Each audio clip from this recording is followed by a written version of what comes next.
asalaamaaleykum wa rahmatulahi taala wa barakatuhu yéen mbokk yi nuy seetaan ñoo ngi fas yéene ñëw ànd ak yéen indil leen lenn ci histoire u Sénégal muy taarix boo xamante ni bii l'islam ji nga xamante ni moom la ñuy dund fi nu toll ci Sénégal am na ay góor yàlla yoo xamante ni bii dañu doon joxe seen deret di ñàkk seen alal ngir l'islam jooju mën a sax ci Sénégal ndax l'islam bi mu duggee Sénégal dafa daje ak jamono joo xamante ni bii léegi tubaab bi di wax ni les peuples guerriers maanaam ñi nga xamante ni bii dañu doon xeex ñoom itam ngir nguuruk àdduna ndax lu jiitu nasaraan bi di xeex ak ñooñ lislaam ceddo yi nga xamante ni bii ñi ngi fi woon bokk na ci dammeel yi nekkoon Kayor am na ci ñaari dammeel yoo xamante ni bii du ñu woon yoru ñoon nguurug tubaab waaye xeex nañu ak ñooñ lislaam bi nga xamante ni lislaam dugg na fi nag te nasaraan bi ñëw am na ni ma leen ko waxe woon ñoo xamante ni taxawoon nañu di défendre l'islam ba tubaab bi ëttu diine bu fi nekk rek dugal na fa ay dëj maanaam faat na ci ñoom ñoo xamante ni bii dañu doon xeex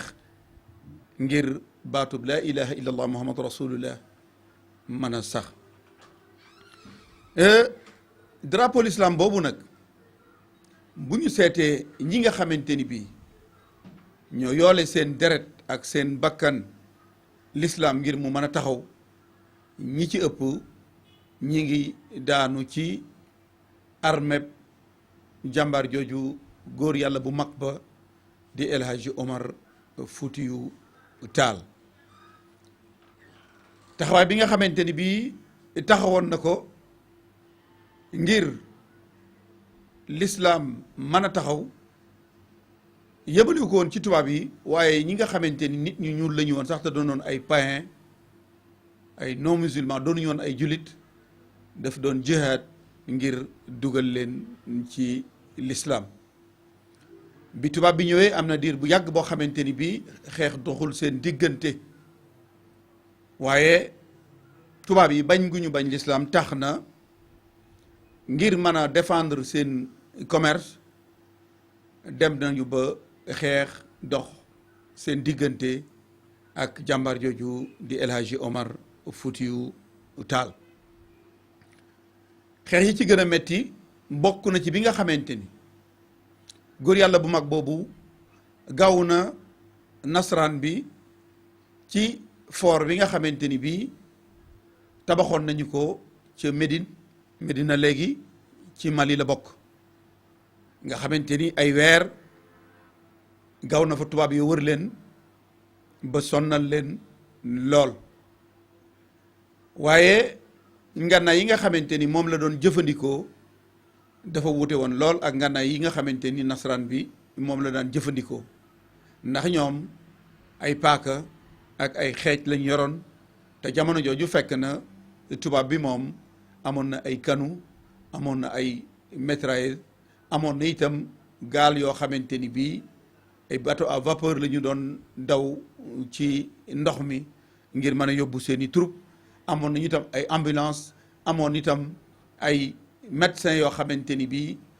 danañu mën a faj ñi nga xamante ni ñoo gaañu ci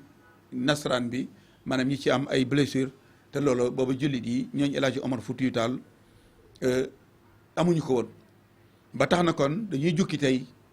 jàmbaar yi nga xamante ni daanu nañ ci shahid te mooy faatu ñàkk sa bakkan ngir l'islam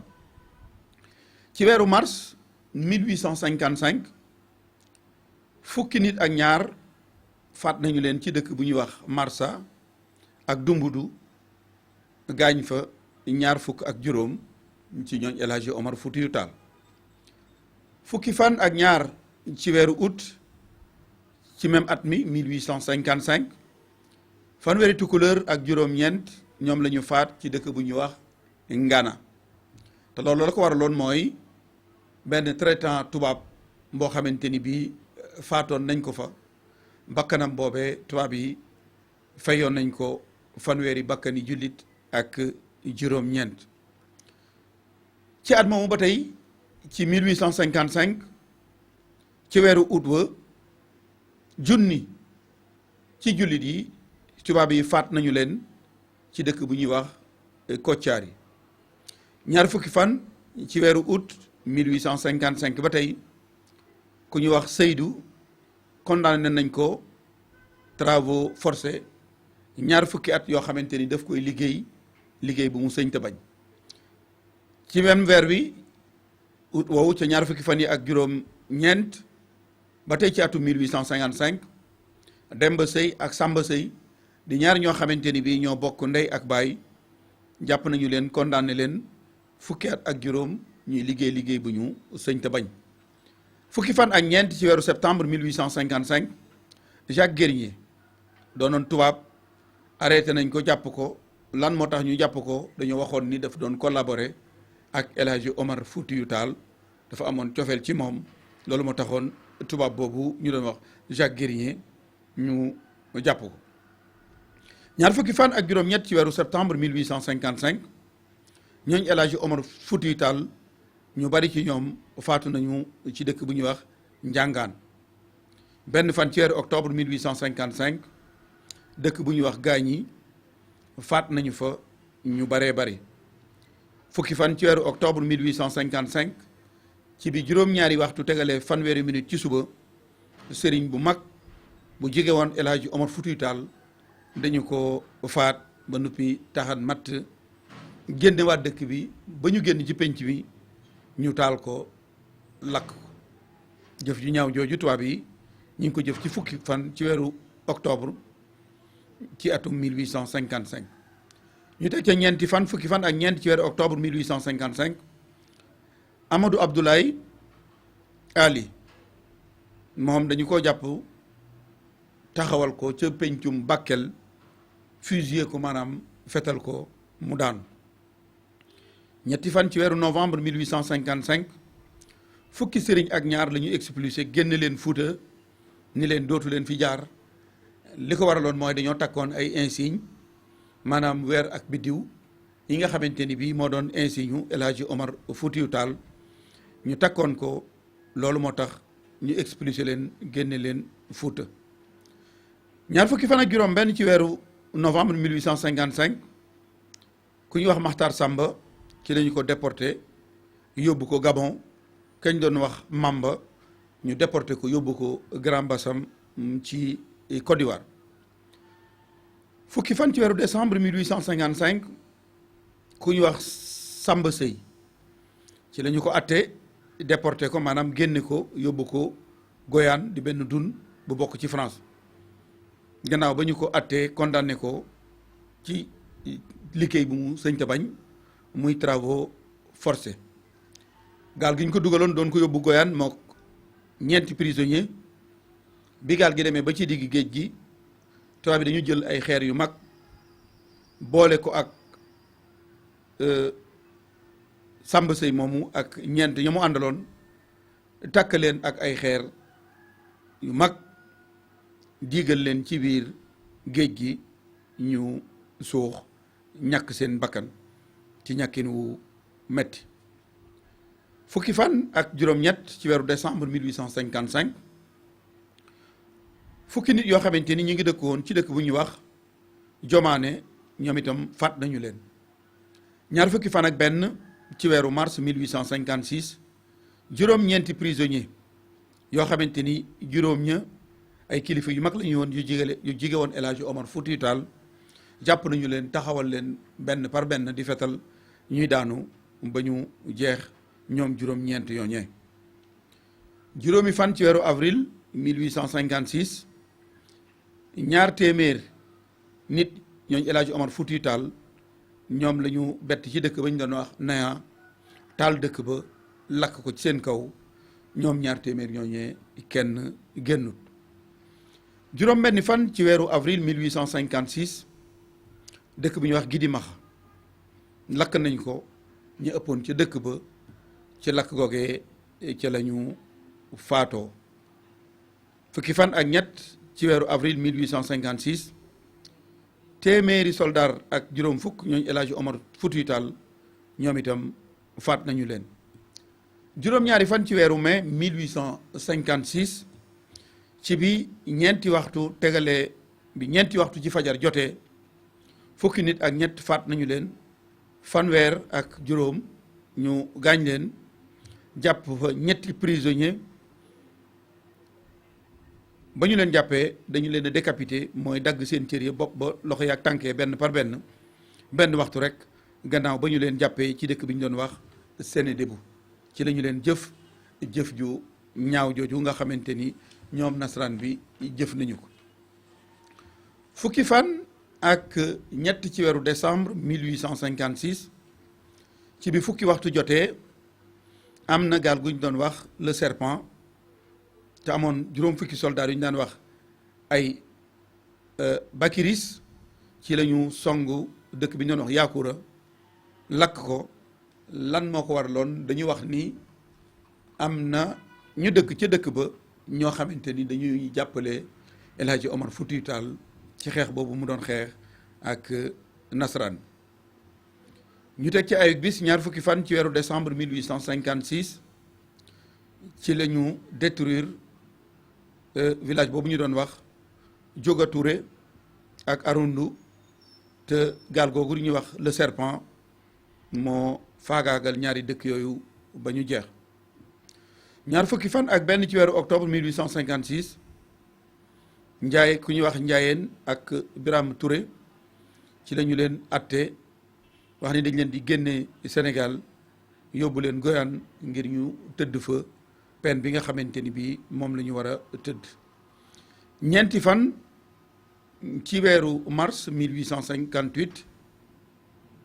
téeméeri nit la ñu faat ci Ñomre ci Fuuta. fukki fan ci weeru avril 1858 Ahmadou Galaji doonoon doomu ex almaami Yuusuf ci la ñu ko faat ci dëkk bu ñu doon wax Cempen. juróomi fan ci weeru juin 1858 benn prisonnier tukulóor la ñuy jàpp ci dëkk bu ñuy wax Garel exécuté ko, maanaam faat ko, te ki defoon loolu moo doon ki commandé woon gaar gi ñu doon wax pilote. fukki fan ak ñett ci weeru juin 1858 commandant bu poste bu Bakel ci la lakk dëkk boobu ñu doon wax Jaagila. prisonnier ba nga xamante ni bii moom menn moo ci dawoon génn rëcc ci la ñu ko jàpp takk buum ci baat bi yéese ko ci garab ba noppi soqi ay sox ci kawam gannaaw ba mu faatoo. te loolu li ko waraloon mooy bi nga xamante ni El Hadji Omar Foutiyou Tall gaw na nasaraan yi foofee ca Médine te ki ñu doon wax Polol mi ko jiite woon waa dëkk boobu doon jàppale El Hadji Omar sonnaloon ko lool. loolu moo tax chef de poste bu Bakel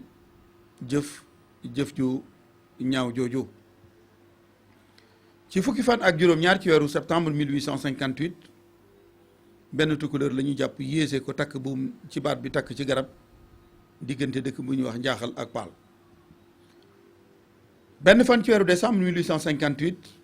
rekki El Hadji Galadio Amady doonoon chef de Dakma ci la ñu ko jàpp mook aw fosam ci opération boo xamante ni bii tubaab bi ñu ngi ko doon amal daje ak moom ci la ñu ko jàpp. fukki fan ak juróom ci weeru janvier 1859 ku ñu wax Betty ak Guerno ñoom itam ci la ñu leen jàpp. ñoom dañoo jige woon couronne buuru Waalo lool li ñu leen jàppee nag ñoom tubaab yooyu dañu wax ni dañu attaché woon lool dañoo soppoon lool El Hadji Omar Foutiyou Tall loolu moo taxoon ñu jàpp leen. ñaar fukki fan ci weeru janvier 1859 benn taalibe El Hadji Omar Foutiyou Tall la ñu jàpp ci wetu Podor fetal ko te ki defoon loolu du woon kenn ki joxe woon ndigal li ma doon commandant de poste bu Podor. fukki fan ak juróom-ñaar ci weeru février 1859 fukki nit ak benn ci ñooñu El Hadji Omar Foutiyou Tall ñoom la ñu jàpp taxawal leen di fetal benn par benn te ki jox woon ndigal li moo doon commandant de poste bu Richard Toll. ñaar fukki fan ak ñett ci weeru février 1859 Jam Koné doonoon marabu bu mag bu jege woon El Hadji Omar Foutiyou Tall ci la ñu ko faat ci dëkk bi ñuy wax Moudéri. juróom-ñeenti fan ci weeru mars 1859 ku ñuy wax Thierno Djibi doonoon kilifa gu mag gu jege woon El Hadji Omar Foutiyou Tall ci la ñu ko faat ci dëkk bi ñuy wax Toutantare bokkoon ci Tomoré. ñaari fan ci weeru avril 1859 ci la ñu jàpp ku ñu waxoon ni ab espion la maanaam aw rej la woo El Hadji Omar a ko yebaloon te commandant de poste bu Matam moo ko jàppalu daal di koy yéese te mooy takk buum ci baat bi rek takk ci garab muy sàndamtal. ñeenti fan ci weeru avril 1859 Ali Khoudia doon tukkuleur bu dëkk Fanay ci la ñu ko duural moom it wax ni ab agent actif la boobu El Hadji Omar Foutiyou Tall ku déggal El Hadji Omar la loolu la ñu ko jàppee atte ko yóbbu ko Gabon ci atum 1859. ñeenti fan ci weeru avril 1859 tukkuleur bu ñuy wax Garel dëkkoon ci dëkk bu ñuy wax Jéeri moom itam dañ ko duural ni ab espion la boobu El Hadji Omar Foutiyou Tall atte ko déporté ko yóbbu ko Goyane. ci weeru avril 1859 Amadou Fall doon tukkuleur bu dëkk Fanay moom itam dañu ko duural nii ab agent El Hadji Omar Foutiyou Tall la jàpp ko atte ko déporté ko yóbbu ko Gabon. juróom-benn fan ci weeru mai 1859 faat nañu ñaar téeméer ak ñaar fukk ci kanam poste bu Bakel ci ñooñ El Hadji Omar Foutiyou Tall. ñaar fukki fan ak juróom ci weeru octobre 1859 Siré Adama doonoon jarbaatub El Hadji Omar Foutiyou Tall ci lañu ko jàpp faat ko ci maanaam cor jaasi baat ba bopp ba dal di dagg. jarbaatub góor yàlla boobu di El Hadji Omar Foutiyou Tall noonu la ñu ko faate. fukki fan ak ñeent ci weeru décembre 1859 ñooñu El Hadji Omar Foutiyou Tall faat nañu ci ñoom ñeenti téeméer jàpp ci ñoom itam mbooloo mu baree bari ci dëkk bu ñu doon wax Melga bañ leen jàppee dañoo détruire dëkk ba maanaam dañoo lakk dëkk ba. ñaar fukki fan ak juróom ci weeru décembre 1859 ci la ñu faatoon sëriñ si nekkoon Njàmbur te tubaab bi tudde woon ko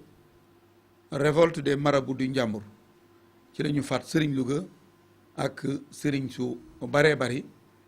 te loolu tubaab yi am na kuñ daan wax Samba Maram Xaya moom la tubaab yi moo àndoon ak tubaab yi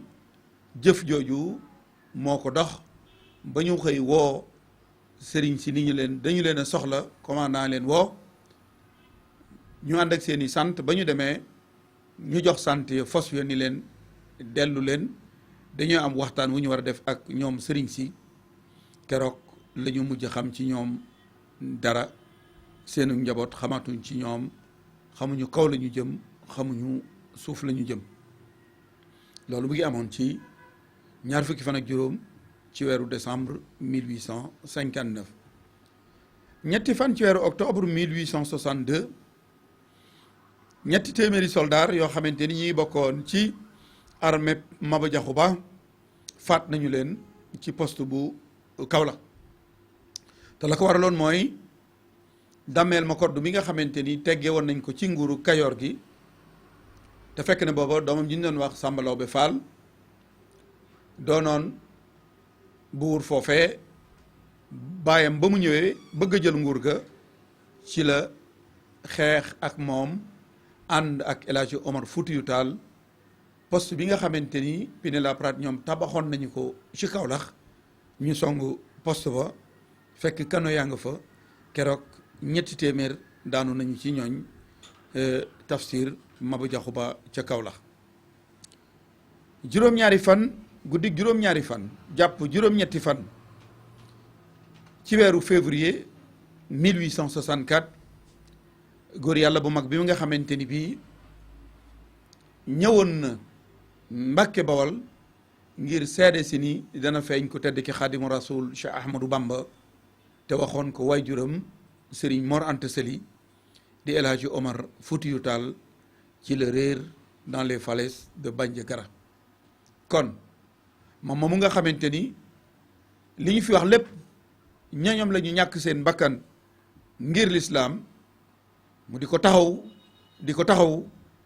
ba keroog bi mu réeree ca Bandiagara kon góor yàlla bu mag boobu di El Hadji Omar Foutiyou Tall yàlla nañu ko sunu borom fayal jëfam jooju nga xamante ni jëf na ko ngir lislaam sax fi di dox ku daanu keneen jógaat ba bi sëriñ bi di ñëw fekk na ñoom góor yàlla yépp ñu daanu ba sëriñ Moussa Ka wax ni lislaam boobu amatul ku ko taxaw ndax jàmbaar yi ko doon taxaw dem nañu lislaam doon ab jirim toog di jooy lislaam di jooy yëkkat ba génn gàddaay ca soowu jant fépp mel ni làmbaay ci la sëriñ bi feeñ nag bambaani maay na ma dalub lislaam sëf leen ma jóor leen ma danaa ko jaamu kon guddi juróom-ñaari fan jàpp juróom-ñetti fan ci weeru février 1864 ca la réer ca fali sa nekk Bandiagara góor yàlla bu mag boobu di El Hadji Omar Foutiyou Tall yàlla na nu ko sunu boroom fayal ñaar fukki fan ak juróom benn ci weeru septembre ci at moomu ba tey 1864 Amadou Baydi doon doomu ancien chef d'Akma jànge woon ci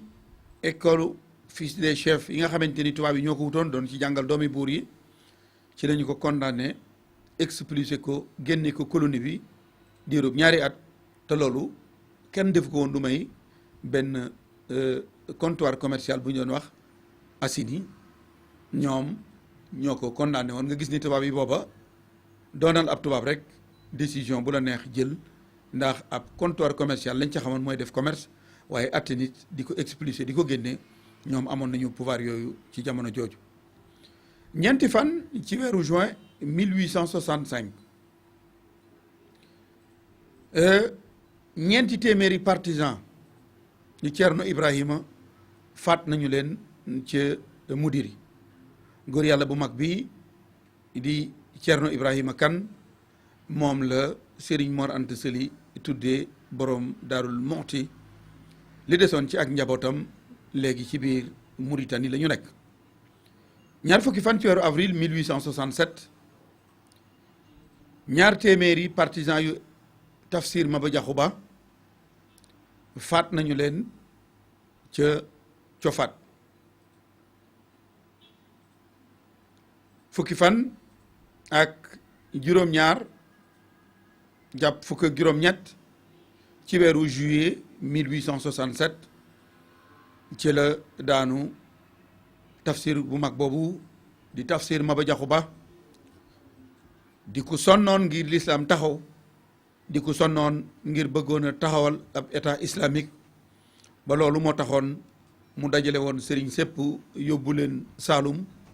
ci la yóbboo woon way juru ko tedd ki Xaadimu Rasuul ci Ahmadou Bamba di sëriñ Mor Anta Sali Saalum mu nekk Poroxaan yor daaraam di jàngale ba loolu moo waral fa la tëdd soxna su tedd sa soxna Jaaratullah moo yóbboon itam sëriñ Mbusoobe ba loolu moo waral way juru soxna Jaara di soxna Asta Waalo tëdd fee mu tëdd tey di naawel moom itam doonoon jàmbaar joo xamante ni bii lu nekk wan na ko tubaab bi bu ñu jógee ci les martyrs incha allah bi danañu leen indil beneen DVD boo xamante ni bii nag ñooñ lislaam ñoom itam li ñu woon tubaab yi moom la ñu leen cay indil ndax ci weeru novembre 1865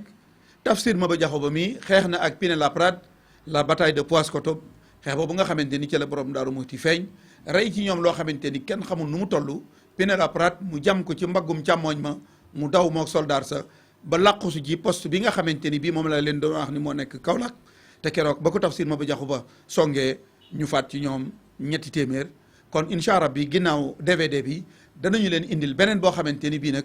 ñooñ lislaam li ñu won tubaab yi ñoom itam danañu leen ko indil ndax ay jàmbaar la ñu woon yoo xamante ni seen i ngànnaay tolloowul woon ak ngànnaay tubaab yi waaye ñoom itam lu nekk won nañu ko tubaab bi kon incha allah bi danañu leen indil beneen DVD boo xamante ni ñooñ lislaam la ñu leen indil li ñu won tubaab yi ñoom itam